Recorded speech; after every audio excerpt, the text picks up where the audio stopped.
It is your host, Leilahni Dangidang, back with season 2 of Inside the Dojang.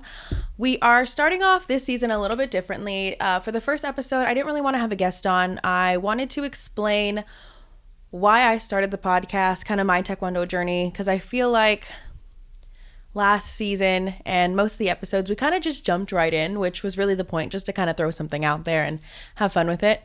But since we're coming back and we're tweaking a whole bunch of things, and I want to be a little bit more specific or intentional, I guess, with everything that we're doing here, I thought it would be a good idea for me to kick off this season with just some information about myself and why I wanted to do this. So I started my Taekwondo journey when I was 7 years old.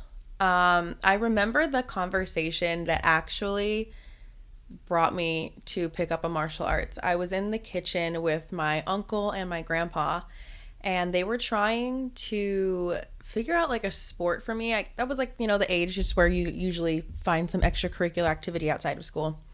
And they asked me what I wanted to do. I think my cousin, Brianna, had just picked up cheerleading, and I did that with her, but it wasn't really my favorite.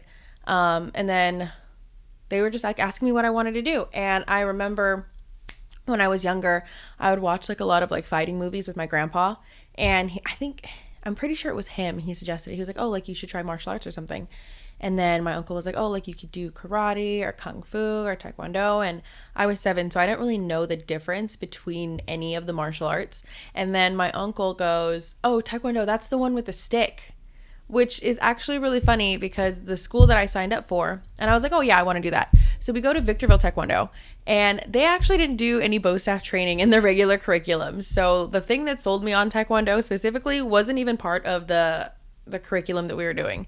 But I honestly didn't even notice until I was a little bit older. But we go in there, we meet the master, Master Nam, and I do a trial class. I liked it. I thought it was fun. And then, so I stuck with it ever since. I remember, what was it? Oh, so my first week, and this is funny because I can like put little clips in here. My first week, I guess I didn't know it was picture day, but we showed up for class, like, I don't know, after 1 or 2 classes. It wasn't a lot. And it's picture day. And we were like, oh, we can just leave. And then Master Nam was like, oh, no, it's okay. Just take a picture. And when I started there, you didn't instantly get your white belt. They started everyone at a no belt, and then you had to test for your white belt. So I have these photos of me when I was 7, insert here if you're watching the video. And I have no belt on, and this is my first week of Taekwondo, and I don't know what I'm doing, and I'm just showing up to the studio where I don't really know anybody, and they just told me to take a couple pictures. I just thought it was a funny story. That was my first week, and then I stuck with it. And honestly, my Taekwondo journey, it's not really a blur, but I feel like it all just like, it did blend together because I was so active, and I feel like it went by really fast. It took me about 5 years to get my black belt. I got my black belt when I was 12, I want to say in 2007, and maybe I shouldn't have said the year, just gave away my age. Anyways, but it took me 5 years to get my black belt, and I remember working so hard for that thing. Like, I didn't reach burnout as a student. I know usually it's like halfway. I want to say it's either green belt or when you're too close, like brown belt. Students start to fall off because they were just doing it for so long. They get kind of bored with it. They don't really know if they want to continue. I didn't really have that phase. I loved it. I was in the studio all the time. I would take multiple classes. My grandpa drove me, so he would literally sit in the car, stand outside the studio, and talk to all the parents for like 2 or 3 hours. And the second I was old enough, I started doing all the clubs. We had a black belt club. We had a black belt program. We had what's it called, Masters Club on Saturdays, where we did like extra weapons and other like styles of fighting. There was our gold team, which is like our assistant instructor team, and then we had our demo team, our comp team. Our competition team is really the only thing I didn't do when I was younger, which I do kind of regret because it would have helped me level up a little bit more, and I don't know, I think it would have been a lot funner. But I really liked demo team, and I did all of that stuff. So I was there Monday through Saturday all day. And then I want to say when I was 14 and a half, I feel like I'm just kind of rambling right now because it's by myself. Oh my God. Maybe this isn't a good idea for our first episode, because what am I talking about? Anyways, so when I was 14 and a half is when the studio called me and they said, hey, Master Nam wanted to know if you, maybe I should have silenced my phone. Hold on. Sorry, that was a work text. Okay. So the studio called me and was like, oh, Master Nam wants to know if you'd be interested in an instructing position. And I said, of course. So I went home and talked to my mom. We went to the studio and talked to Master Nam about it. And it was pretty easy, honestly. I started right after that. Like, I was always kind of set on being an instructor. It was something that always interested me. I loved helping out. I loved being in the studio. I loved training. And then when I got the opportunity to actually help kids the way my instructors really helped me and shape my Taekwondo journey, I was like, sold. Of course, sign me up. You know, I would have done it for free.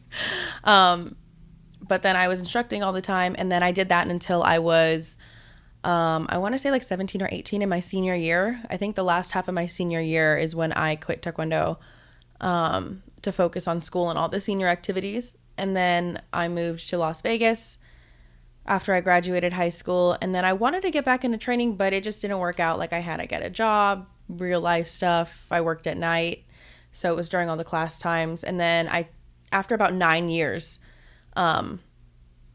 is when I came back, when my little sister Zoe, she was 7 and she needed an activity. And then, cause she was like an aggressive little kid, so I suggested that my parents put her in Taekwondo, and we can go look at the studio and check it out. That's when we went to Eagle. And then I decided I wanted to go back as well and start training. So me and her started in March or April of 2022. And then we've been training since. So for a total, I want to say so as of right now, I've been training Taekwondo for 15 years with a 9-year break in between. So yeah, that's kind of like my basic journey. I mean, I came back, well, no, just to get into it a little bit more, I got my black belt, and then I got through all the tests I was on my last level to test for my second degree as a kid, and I never did. Like, I was just so focused on instructing, I don't know, just like made the time to test for my second degree, which I do regret because I was right there and I had already spent the time training. But because I didn't, when I went back in 2022 to start training, I had to start over from like first degree, brand new. And that's okay though, because I had a 9-year break. I didn't really remember a whole lot. So I was getting back into working out too. It was fine, but I do feel like I would have been a lot farther in rank, which does hurt my feelings a little bit. So, but now, as of, what is it? It's 2026. I'm a 3rd degree. I've done all of my black belt tests through the studio I'm at now. And it's been a ride. Going from a 9-year break to jumping back into training as a black belt really kicked my butt. It was hard to adjust because a lot of the things that I thought my body could do, I couldn't anymore. Like, I lost a lot of flexibility. I lost a lot of mobility. I lost a lot of like the technical thought behind moves, but my muscle memory did kick in a lot, which was nice. But I remember, like, I used to be able to kick head level, no problem. And then when I first started, I could barely make it over my belt level, you know? So I wanted to kick high, but then my body just wasn't letting me. So that kind of is a battle that I had to mentally fight with when I first started. But then now I've obviously gained a lot of my flexibility and stuff back. So it's a lot better. Not where I want to be, but it's a lot better than when I first started again. For some reason, I thought this was going to take a lot longer. But yeah, that's like my Taekwondo journey. I mean, now I'm on our Pumse team. I compete, and that's like kind of my main focus. It's fun. I like it. I just do it for fun, though. I'm not super competitive about it. I'm on the end of the senior division. So next year I age up to under 40, which will be a little bit more my pace because my hips can't keep up with the 18-year-olds anymore, and that's fine. But my next main goal with Taekwondo is to get my 4th degree and become a master. And yeah, I mean, that's kind of it. I just kind of do it for fun now, just to stay in shape. It's something I like doing. I show up to class, have a good time. I spend time with my sister. But I do want to say season 2, I'm very excited to announce. And I'm kicking it off with a really casual episode, nothing crazy. But we do have some really incredible guests on this season. I'm so excited. We got like a little more diverse pick than just people in my immediate Taekwondo circle. But I'm really excited to release it to you guys. I'm really excited for the new guests to see their episodes. I know I've been kind of like sitting on them for a minute. We're going to be releasing a lot of previews, a lot of content. And if you guys have any suggestions for any guests you do want to see, I'm open to hearing it. I would love to have more people on just to talk about certain topics. Or if you have any like topics that you want to hear about and you don't really care who the guest is, shoot us a DM. I want to hear it. I want to know what you guys want to hear. Okay, so my journey in Taekwondo was actually pretty quick. I didn't know. I thought it was going to take up a whole episode's worth, but it didn't. It took maybe 5 minutes. So now I'm just going to answer some Taekwondo questions. Okay, so this question says, do you think earning a black belt changes how someone sees themselves? That's a good question. Okay, I definitely am going to say yes, because it's not just the black belt itself. It's the journey up to black belt that really evolves your character in so many different ways, whereas, and it doesn't matter what age you start at too. It's just whoever or however you think when you're a white belt is not the same way that you think when you're a black belt. Like, you go through so much trying to get to black belt that it does shape your mentality and your characteristics, that when you get your black belt, you do see yourself in a different light. Like, for example, when I got my black belt, I was only 12, but I was so proud. Like, there are so many things that people can be proud of in like your typical like life, like, you know, graduating high school and stuff like that. But my black belt is probably like one of the major things that I am very proud of that I did when I was a kid.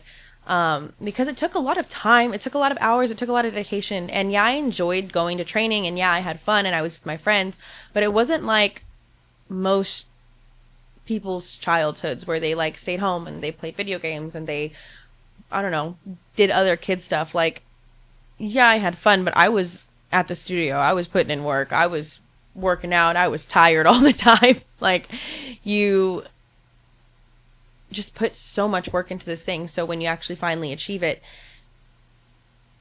you look back and the journey is really what shapes you. Like, you realize that, hey, I did a lot of things. Like, I really persevered through the times when I was tired and I didn't want to go to class, but I still went because I wanted that black belt. Or if you're in class and you're like, oh my God, this exercise sucks, it's so hard, I don't know how I'm going to do it. And then your mindset evolves from, that's probably how you think about it as a white belt. When you get to black belt, you're like, oh my gosh, this is so hard. This is a great class. I'm learning so much. My legs are getting stronger. Like, it teaches you a different way to think. And yeah, that's why I think earning a black belt changes how someone sees themselves. Because it makes me feel stronger. I don't know. Just to put it in simple terms, that's how I feel. Okay. Next question is, what do you think separates a real martial artist from someone who is simply talented? Ooh, okay. The whole talent versus hard work. I love this topic, mainly because you can just naturally be a talented martial artist. You could get a kick or a technique on the first try. I mean, there's always room for improvement, but you could get the basics down first try. But what really separates a real martial artist from just the pure talent is, again, your mentality. I think Taekwondo specifically, out of all of the martial arts, really focuses in on your mentality, how you think about things, and your characteristics. Like, at the school I'm at now, respect is the number one rule, but I feel like a lot of studios, Taekwondo-wise, respect is the number one rule. Like, everyone has manners, everyone's respectful, everyone's courteous. Everyone's thoughtful, everyone's caring, and it's finding a way to navigate around those things, because it's not always easy to be courteous. It's not always easy. What's the word? It's not always easy to be nice. I'm just going to be completely honest. It's not always easy to be nice. Sometimes you get upset. Sometimes things make you mad, and you have to figure out how to handle or hold your composure.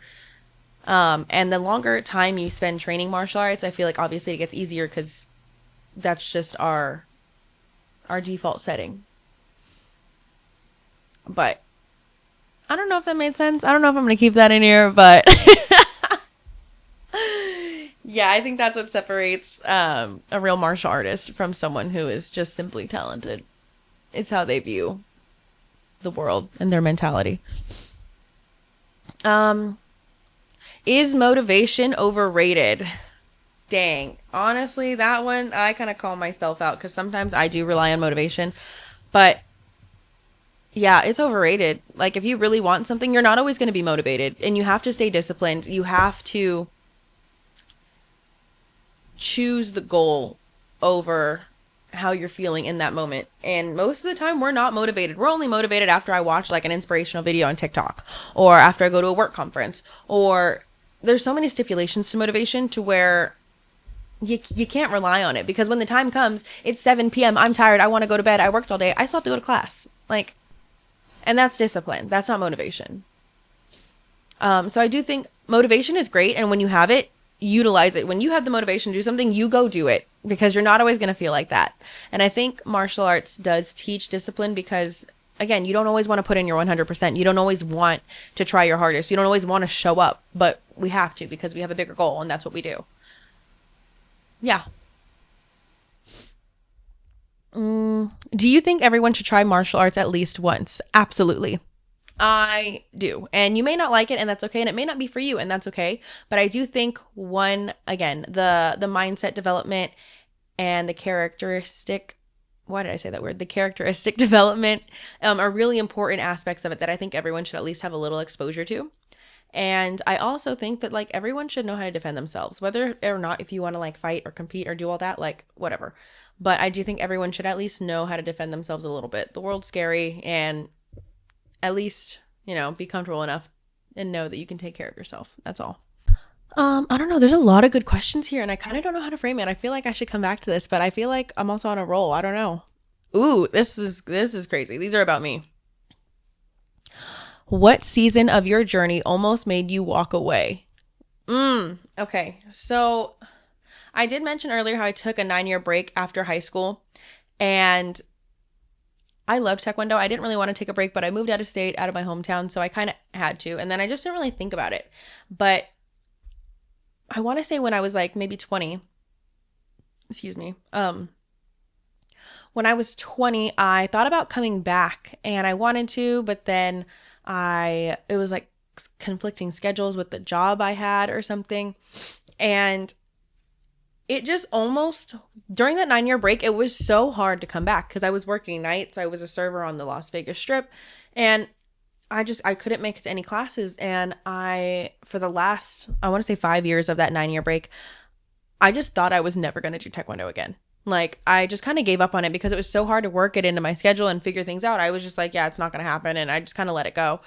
And to be honest, it like hurt my feelings. Like, I love training, and just kind of accepting that it was a part of my childhood and not really anything I was going to do again kind of sucked. And I always thought about coming back, but it just never made sense. So I just stopped thinking about it because it was just hurting me and upsetting me. And then the second we decided to put Zoe into Taekwondo, I was so excited because I was like, yep, I'm going too. If she's going, I'm going. There's no way around it. But yeah, that was a short answer. What has been the most humbling moment of your journey? This one. Coming back.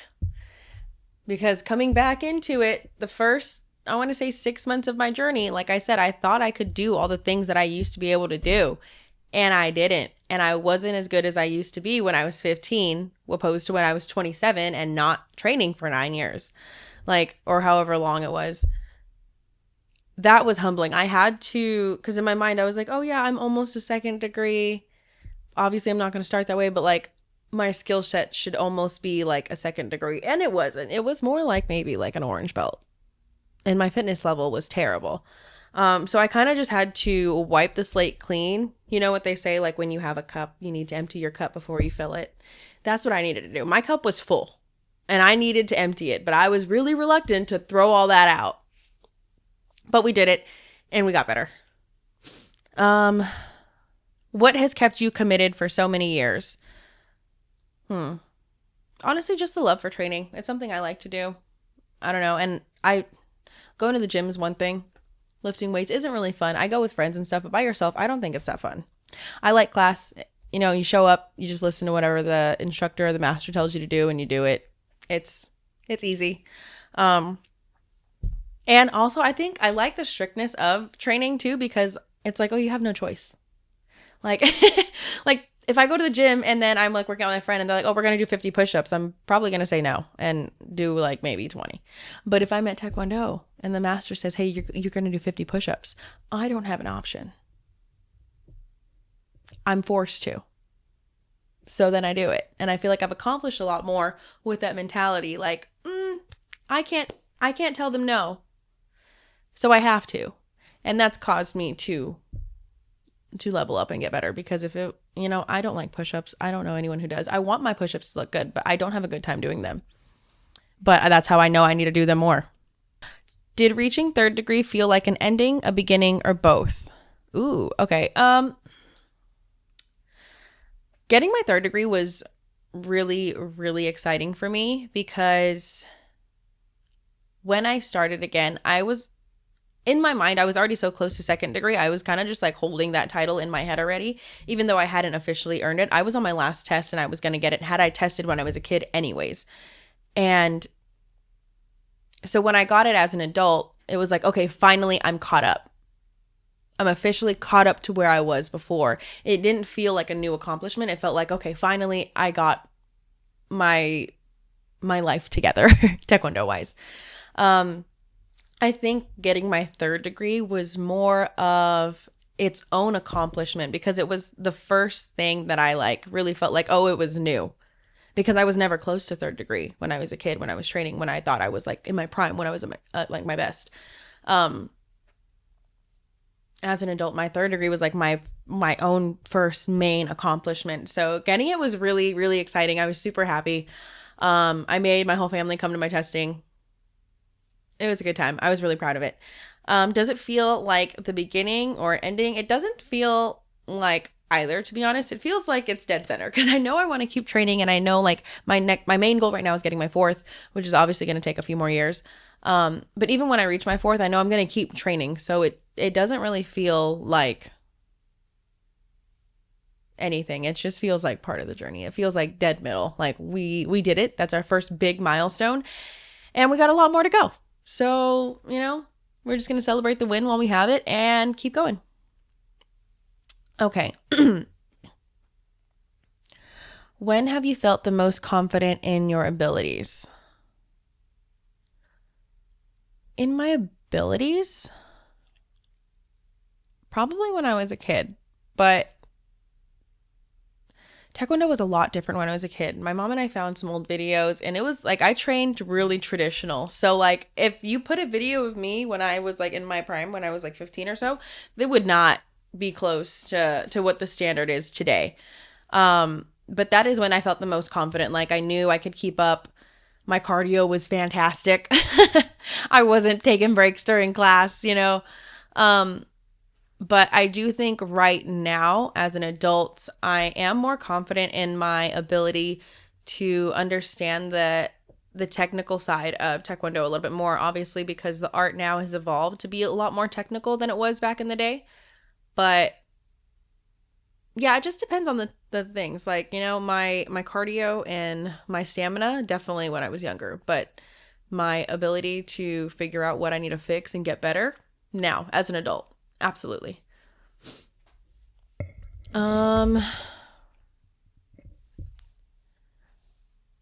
Let's see. These are really good questions.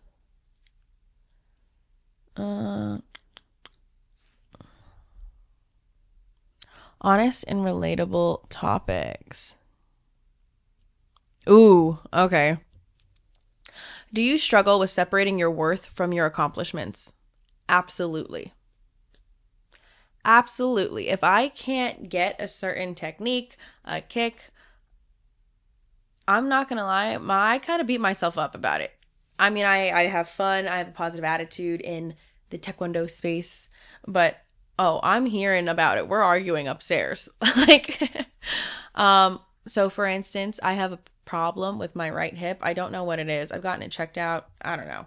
It's not like a flexibility or mobility. I mean, I guess it is, but kind of isn't, because I do all that. I don't even know how to explain it. Like, my left side's fine. The other side is just having issues.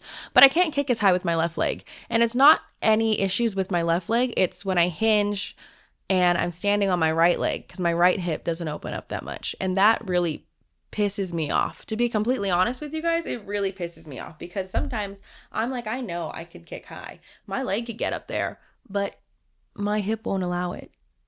And sometimes I do want to go to the chiropractor and just like have them like rip it open.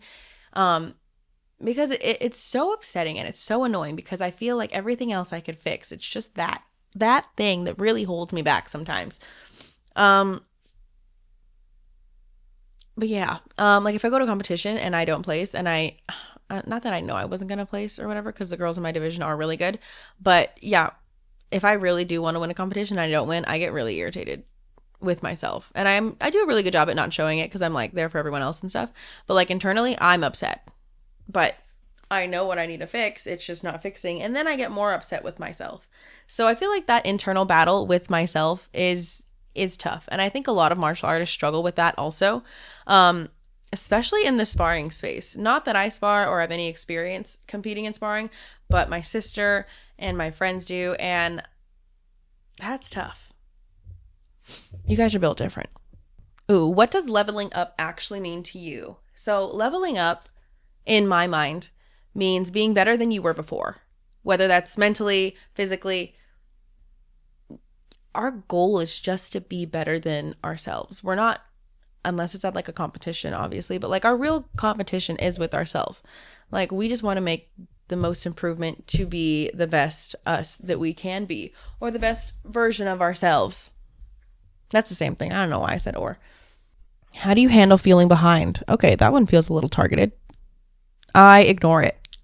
To be completely honest, I feel behind. I feel like I should be so many more degrees than I am right now if I didn't take that 9-year break.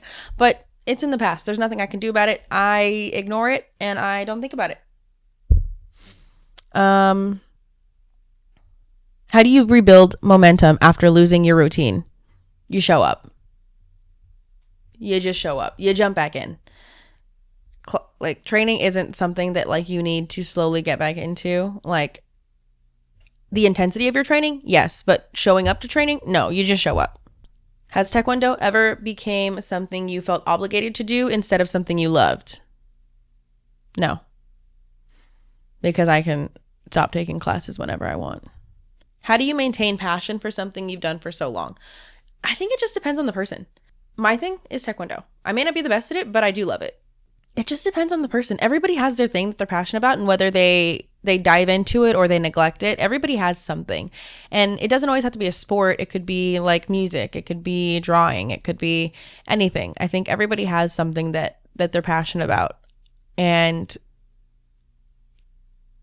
I don't even think about maintaining it. I just love it. So I do it. That's honestly as simple as it is. Have injuries affected your confidence or mindset? I would say yes, but like I didn't really have any injuries. There was no time when it was like, oh, like I hurt my hip and this is why it's like that. No, I don't know. I lost my flexibility. I got old. I don't know. But yeah, it does mess with me. What do you tell yourself when your body cannot perform the way you want it to? I feel like this is the same question. I suck it up. I do it. And sometimes I hurt myself or I stretch more, but it's a work in progress. I'm still working on it. How do you deal with the fear of disappointing people who believe in you? I think that one's not really more about me, because I feel like in certain situations where that would apply, I'm more caught up with my own mental battle with myself. Like, I'm not worried about disappointing my mom at a competition because I'm arguing with myself like, you better not mess this up. Mom's not going to be like, oh, that was terrible. Why did you do that? Like, I know the things I need to work on. She knows I know the things I need to work on. Personally, I don't really have like an issue with that, because I think if people really did support me and believed in me, they would be proud of how I performed, whether I won or lost. I think the only way I could really disappoint the people who do believe in me would be to not train my hardest and put 100% of my effort in, because I know they all feel like I'm capable of more. So if I lack during training, then obviously I'm going to lack during competitions. And I don't know if this was specifically about competitions, but that's kind of what I took from it.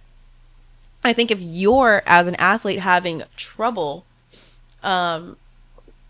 dealing with the fear of disappointing people who believe in you, I think the best thing you can do to fight that is to show up when you're supposed to show up. Train hard when you're supposed to train hard, so that you know that you did everything you could, and whether the outcome is you win or you lose, or you get silver instead of gold, like whatever it may be, the people who believe in you are still going to be proud of you. You just got to remember that. And especially as like a younger athlete, I know that's hard to deal with. Especially like family members. I know we like push our loved ones to try hard. Like my little sister, I push her to do her best because I know she's capable of winning and getting gold all the time. But I do hope she knows that I'm proud of her no matter what, because she still shows up even when she doesn't want to. Probably because I drive her to practice, but she still shows up. Ooh, okay. What do you hope people learn from watching your journey?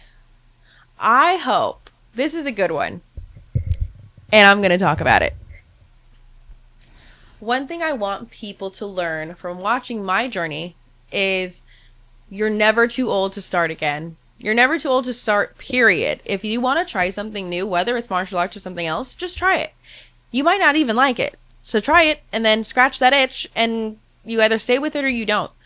And then also, it's never too late to go back and like work towards your old goals. Like if you had this goal when you were a kid and then you got distracted by life, because it happens, and then you start wanting to do it again when you're like a little bit old, go do it.